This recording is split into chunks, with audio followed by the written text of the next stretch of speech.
আপনারই ভাই নওশাদ শহীদ মিনারে সভা করেছিল, আর সেই সভার চ্যালেঞ্জ নিয়েছে শওকত মোল্লা। আজকে সভা করেছে, বলেছে নওশাদের থেকেও আমি বেশি লোক জড়ো করবো, না করলে রাজনীতি ছেড়ে দেবো। কি বলবে? দেখুন, ঘরের কাছে লোক জড়ো করাটা চারটিখানি ব্যাপার না। যদি লোক কম্পেয়ার কেউ করতে চায়, কম্পেয়ার করা তো ভালো। কেন সে দেখাতে চাইছে রাজ্য সরকারকে যে আমার দিকে লোক আছে, আমাকে ছেটনি। কেন কোনো কোনো জায়গায় যেন শোনা যাচ্ছে নাকি আর পাত্তা পাচ্ছে না।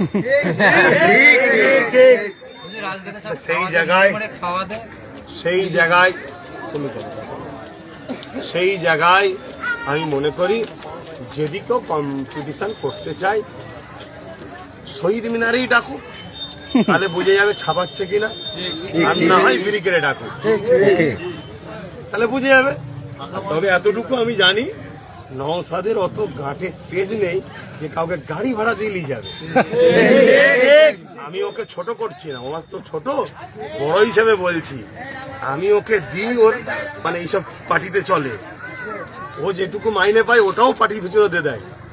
কথা বুঝে আসছে? যদি বলেন খাই কি, খাওয়ার জন্য বাবা এখনো বেঁচে আছে।